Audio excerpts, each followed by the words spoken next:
Alright guys, welcome back. A bit of a different video again this week. So last week we gave the syndicate away for free for a free week, and during that time we opened the live room. So London live room and the New York live room was open to everyone for free. Me and Akil really had our work cut out. We had like over 100 traders in the room all week. So massive turnout, very successful turnout. But we had tons and tons of questions coming in all the time, so lots and lots of questions. So one of the things I thought to do was to write down some of the questions, and as we pump out these frequent videos, I'm releasing a video typically every Tuesday. Akil will release a weekend a preview video on Thursday, and then Charles will release a video or Akil will release the video for the Forex market preview on Sunday. And as we push out these frequent videos, I thought, well, why not take some of these questions, turn them into videos, and give you guys the answers to some of the common questions you've been asking. So that's what I did. And the first video, this video I'm going to go over. Lots of you guys watch me do my analysis, and you see me build out these kill zones, right? Trend continuation trades will identify a kill zone, we'll narrow it down, we'll build out our one-to-one, make sure our stop loss rules are met, and then I often say, all I need is my entry rules met now and I can get involved. And some of you guys are like, well, that seems a long process. What do you mean by entry rules? Well, you often hear me refer to a lower low, lower close candle, or a higher high, higher close candle.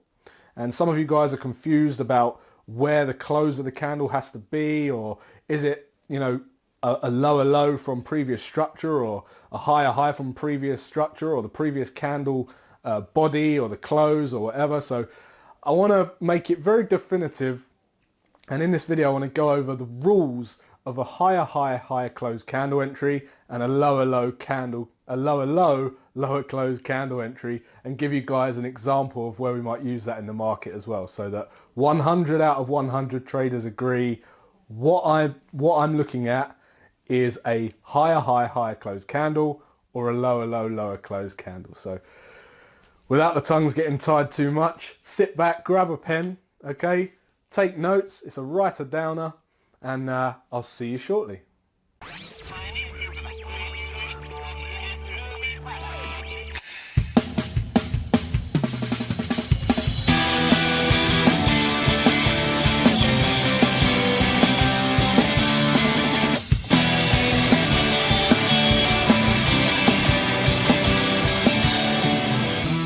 Okay, so the reason I wanted to put out this video is because we get a lot of questions about what a lower low, lower close candle is, or a higher high, higher close candle. So in this example, I'm going to go for a lower low, lower close candle. Then I'm going to give you an example of when I would use that as an entry reason into a trend continuation trade.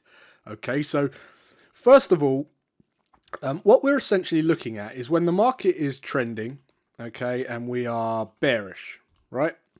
What we're doing is we're essentially looking for the best place to enter into a trend continuation trade. And once we've built out our kill zone, which you've seen in previous videos, we're identifying a kill zone, and then you'll hear me say, we just need my entry reasons met and I can get involved. And one of my entry reasons is a lower low, lower close candle, but it has to be in that kill zone. So first of all, what I want to show you is what a lower low, lower close candle looks like. Okay, so what we're doing as market is putting in candles, right? Excuse if they're excuse if they're pink, but here's, for instance, the candle wicks, and we're pushing up, pushing up, pushing up, and then what happens is what we're looking for is a lower low, lower close candle. And what I mean by that is we're looking for the close of the candle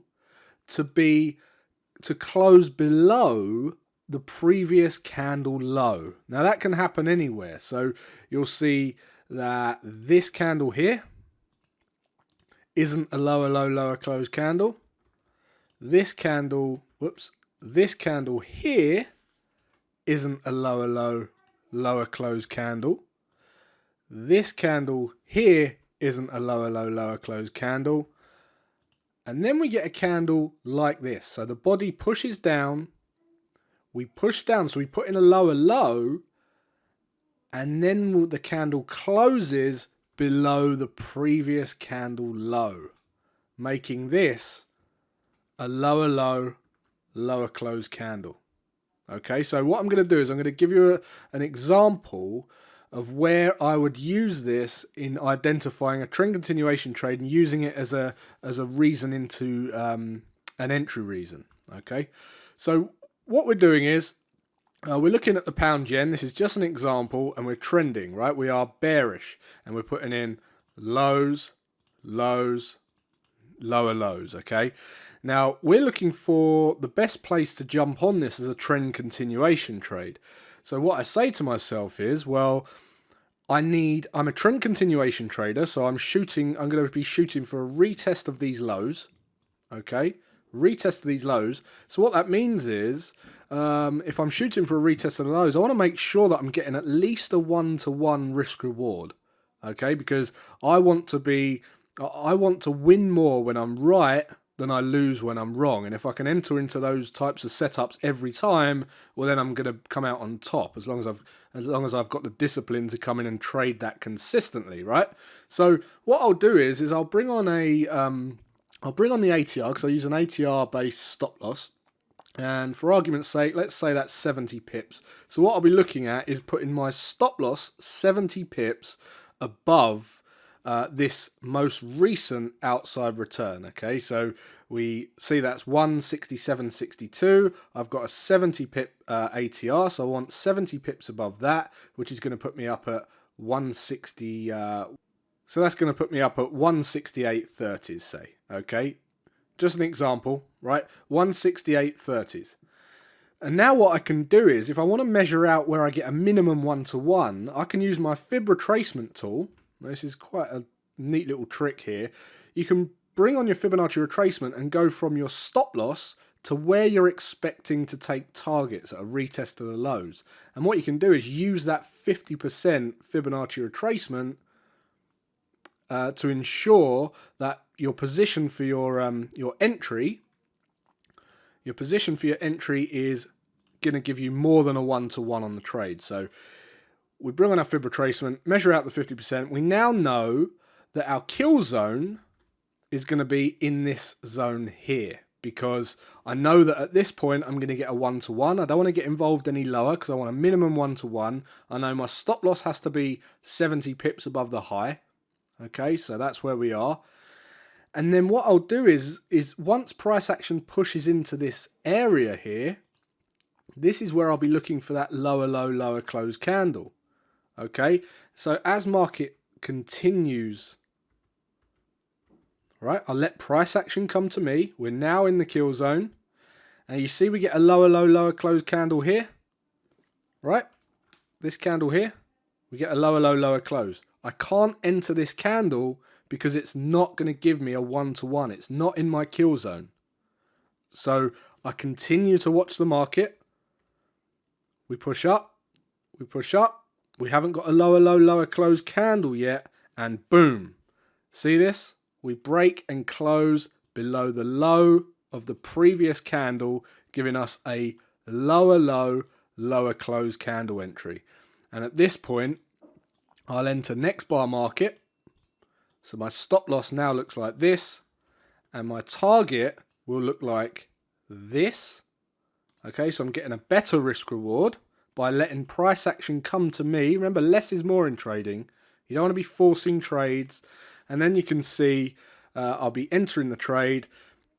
Bit of pain as we try and hit targets, but you can see eventually we hit targets. Okay, so that's what's meant by a lower low, lower close candle into a trend continuation trade.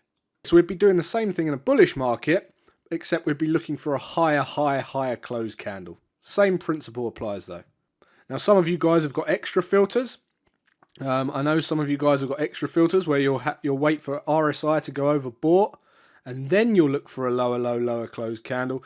But essentially, it's all about that if-then thought syntax. Okay, we're waiting. We build out a kill zone.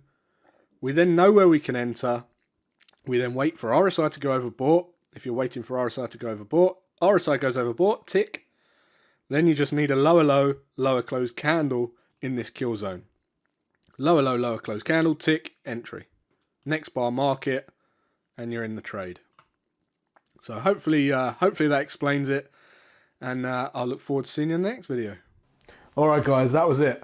So hopefully you got value from that video. Again, it wouldn't be for everyone because some of you guys know how to do this stuff, and we're not trying to teach you to suck eggs here. It's just that, like I say, we got in lots and lots of questions. We took some of the most common, and we're releasing the answers in this video content format, so it gives you guys some value. So we're going to be doing this regularly, weekly, and not only are you going to get to see me, footage from the live room and me taking trades and my trade setups and what's on my radar, we're also going to be releasing these Q&A type style videos as well. So if you haven't already subscribed to this channel, make sure you click below and subscribe. Also, my own YouTube channel, Jason Graystone. If you're an entrepreneur or you're into business, I'm going to be releasing lots of business orientated content on that channel as well. And obviously Akil Stokes, you've already subscribed to his channel already, I'm sure, but if you haven't, go and do that. And until next week guys, take care, and I'll see you then.